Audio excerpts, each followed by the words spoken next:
శ్రీరంగపురం అనే గ్రామంలోని ఒక ఇంట్లో ప్రసాద్ మరియు మాలతి అనే దంపతులు ఉండేవారు. వాళ్లకి చిన్ని అని 10 ఏళ్ల పాప ఉండేది.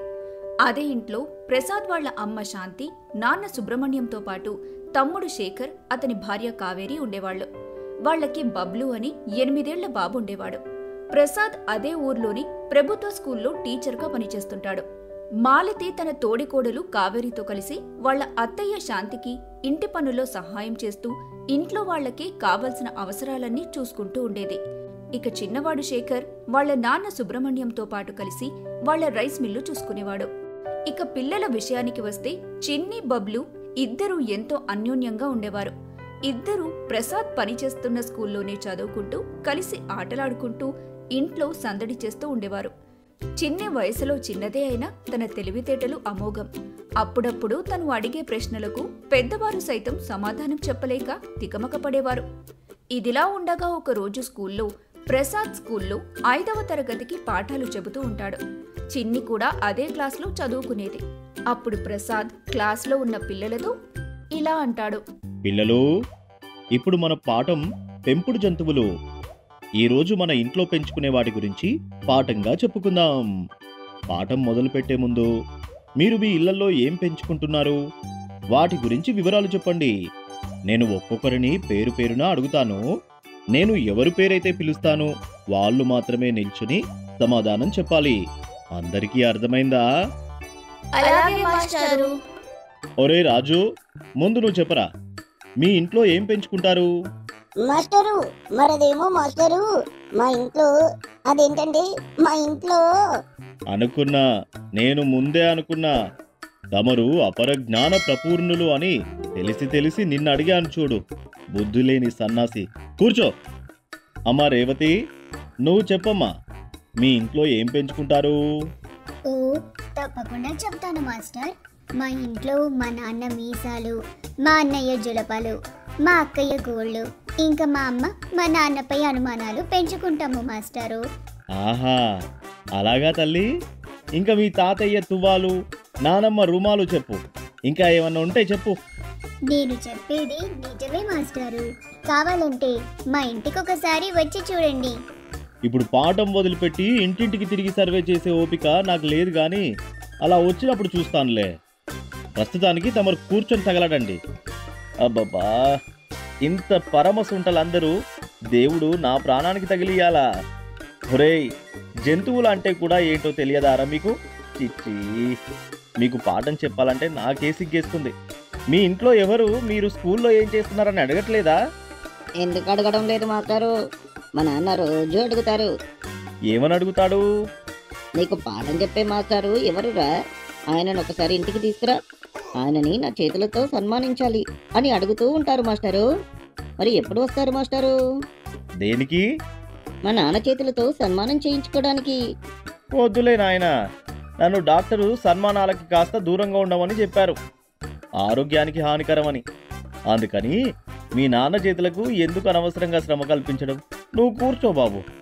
ఇలా అయితే ఈరోజు పాఠం పూర్తవదు. కానీ అమ్మ చిన్ని, కాస్త నువ్వైనా ఈ ప్రబుద్ధులందరికీ అర్థమయ్యేలా చెప్పు తల్లి అని ప్రసాద్ అనగాని చిన్ని బెంచిపై నుంచి లేచి నిల్చొని తన 2 చేతులు కట్టుకుని, ప్రసాద్ తన నాన్నే అయినప్పటికీ అది క్లాస్ రూమ్ కాబట్టి అందరి ముందు తనతో ఎంతో గౌరవంతో ఇలా అంటుంది.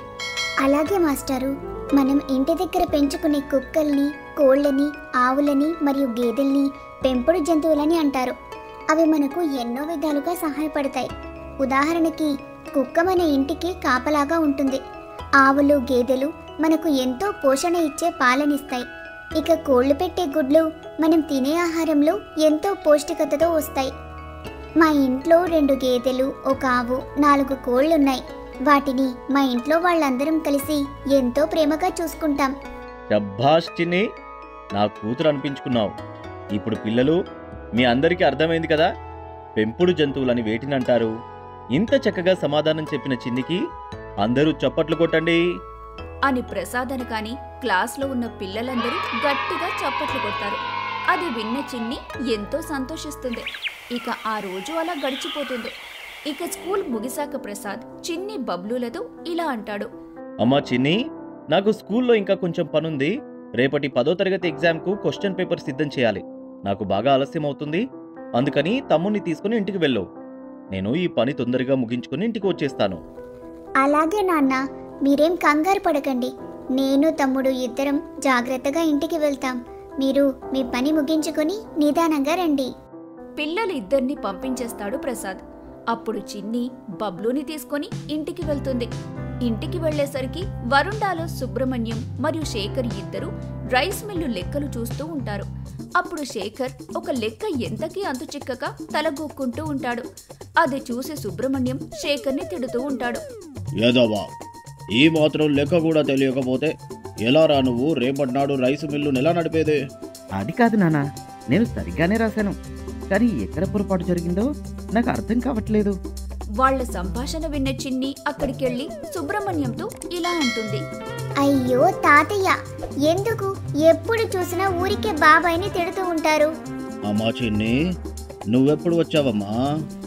నువ్వు బాబాయ్ని తిట్టడం మొదలు పెట్టగానే వచ్చాను. కానీ ముందుది చెప్పు, అనవసరంగా ఎందుకు బాబాయ్ని తిడుతున్నావు? నాకు ఊరికే తిట్టడం ఏమన్నా సరదానా తల్లి? మీ బాబాయ్ చేసిన భాగవతం అలాంటిది. చూడమ్మా చిన్ని, ఆయన ఇంటికి వచ్చిన దగ్గర నుంచి నన్ను తిడుతూనే ఉన్నాడు తప్ప నేను చెప్పేది పట్టించుకోవడం లేదు. ఇంతకీ ఏం జరిగింది బాబాయ్? నువ్వు మాట్లాడకో. ఆడేంటమ్మా చెప్పేది, చేసిందంతా చేసి. నేను చెబుతాను విను. మొన్న రామారావు గారు మన మిల్లుకి 10 బస్తాలు పంపించారు. నిన్న వీడు వాళ్ళ ఇంటికి 8 బస్తాలే తీసుకెళ్ళిచ్చాడట. ఆయన ఈరోజు నన్ను గుడి దగ్గర కలిసి, ఏంటి సుబ్రహ్మణ్యం గారు, మీ మిల్లుకి 10 బస్తాల ధాన్యం పంపిస్తే తిరిగి 8 బస్తాలు మాత్రమే పంపిస్తారా? ఏంటి అడిగే వాళ్ళు లేరని మమ్మల్ని దోచుకుంటున్నారా అని అడిగేసరికి గుడిలో అందరి ముందు నా తల తీసేసినట్టు అయ్యింది. ఇప్పుడు నువ్వే చెప్పమ్మా, నేను వీడిని తిట్టడం న్యాయమా కాదా? 100కి 100 పాళ్ళు తప్పే తాతయ్య. అదేలా అమ్మా? అయ్యో తాతయ్య, ధాన్యాన్ని మిల్లులో ఆడించిన తర్వాత దాంట్లో తరుగు పోతుంది కదా తాతయ్య. అందుకే 10 బస్తాలకి 2 బస్తాలు తరుగుపోగా మిగిలేవి 8 బస్తాలే కదా. నేను కూడా అప్పటి నుంచి ఆయనకు అదే చెప్పాలని ప్రయత్నిస్తున్నాను. వింటే కదా. ఏదో కోపంలో తిట్టేశాను లేరా, నేను ఆ మాత్రం అనే హక్కు నాకు లేదా? అయినా చిన్ని, నీకెలా తెలుసమ్మా ఈ లెక్కలన్నీ? అయ్యో మా అచ్చి బుచ్చి పిచ్చి తాతయ్య, ఈ లెక్కలన్నీ నువ్వు బాబాయ్కి నేర్పించేటప్పుడు విన్నాను.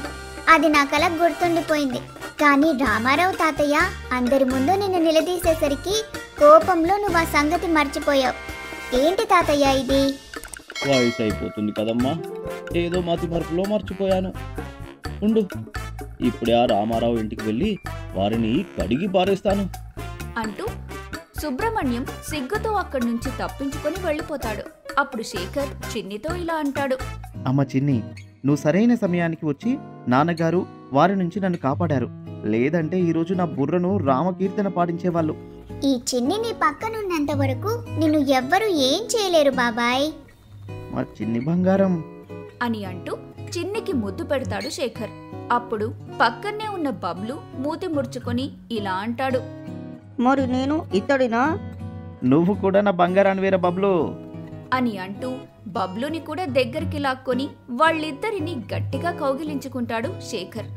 అప్పుడు ప్రసాద్ కూడా స్కూల్లో తన పని ముగించుకొని తిరిగి ఇంటికి వస్తాడు. అక్కడ జరిగిందంతా తెలుసుకుని ప్రసాద్ కూడా నవ్వుకొని పిల్లలతో ఆడుకుంటూ ఉంటాడు. కాసేపటికి మాలతి మరియు కావేరీలు వచ్చి భోజనం సిద్ధమైందని చెప్పడంతో అందరూ భోజనానికి కూర్చుంటారు. హాయిగా కబుర్లు చెప్పుకుంటూ కలిసి భోజనం చేస్తారు. ఆ తరువాత అందరూ ఎవరి గదిలోకి వారు వెళ్లి పడుకుంటారు. కాసేపటికి సరిగ్గా అర్ధరాత్రి సమయం కావస్తుంది. ఒక దొంగ ఇంటి పైకప్పు తీసి దానిలో నుంచి వాళ్ళింట్లోకి చొరబడతాడు. అప్పుడు ఒక పెంకు ముక్క కింద పడి విరిగిపోతుంది. ఆ శబ్దానికి చిన్ని మేల్కొంటుంది. తన గదిలో నుంచి మెల్లిగా బయటకి వచ్చి చూసేసరికి మొహానికి ముసుగు తొడుక్కొని ఒక దొంగ మెల్లగా నక్కి నక్కి ఇల్లంతా తిరిగి చూస్తూ ఉంటాడు. ఆ దొంగని చూసిన చిన్ని ఏం చేసింది? తను ఆ దొంగ గురించి ఇంట్లో వాళ్ళకి చెప్పిందా లేదా ఇంకేమైనా చేసిందా అనేది చూడాలనుకుంటున్నారా? అయితే నెక్స్ట్ వీడియో వరకు వెయిట్ చేయండి.